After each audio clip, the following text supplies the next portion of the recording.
আসসালামু আলাইকুম। স্ক্রিনে দেখানো ফোনটি হচ্ছে আইফোন 12 প্রো। আর এই ফোনটি সম্পর্কে আজকে আমরা জানবো। ডিসপ্লেতে তারা ব্যবহার করেছে super retina XDR AMOLED display 6.1 inch 15:69 cm।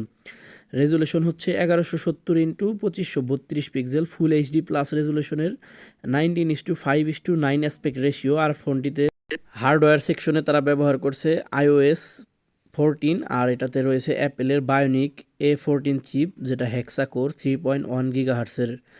আর এটিতে 64 বিট 6 কোরের প্রসেসর রয়েছে, 5 ন্যানোমিটার আর্কিটেকচারে বিল্ড করা একটি প্রসেসর। এর কারণে এই ব্যাটারি ব্যাকআপটা একটু বেশি পাওয়া যাবে, যদিও তাদের ব্যাটারিটা এখানে খুবই ছোট। আর এটার ডিসপ্লেটাও খুবই ছোট, অনলি 6.1 ইঞ্চি।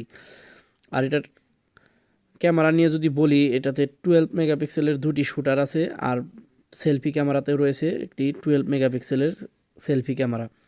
ক্যামেরার কথা আর কি বলবো, অ্যাপেলের ক্যামেরা তো সবসময় সেরাদের কাতারেই থাকে, এই ফোনটিও তার ব্যতিক্রম না। ব্যাক সাইডে দুটি ক্যামেরা দিয়ে খুবই সুন্দর ছবি ওঠে এবং পোর্ট্রেট ক্যামেরায় অ্যাপেল এখনও অনেক সেরা।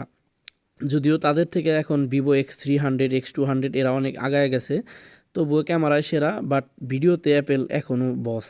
তাদের ভিডিওর যে রেজুলেশন, ভিডিওর কোয়ালিটি খুবই সুন্দর এবং খুবই ডিটেইলড ভিডিও রেকর্ডিং হয়। আর এই ফোনটি LPDDR4X RAM, UFS 3.1 storage type.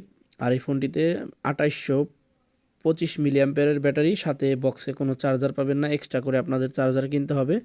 20 ওয়াটের একটি চার্জার সাপোর্ট করবে এই ফোনটির সাথে। ফোনটি ভালোই, একদম হ্যান্ডি ফোন এবং খুবই সুন্দর। এবং অ্যাপেলের লোগো দেখেই তো এখনকার সবাই পাগল হয়ে যায়। এবং এটিতে 2x ডিজিটালি জুম করে ছবি তোলা যায় পোর্ট্রেটের ক্ষেত্রে। আর এই ডিসপ্লেটি 60 হার্টজ, এখনকার বাজারে এসে 90 হার্টজ, 120 হার্টজ এবং 144 হার্টজ ডিসপ্লে দেখা যায়।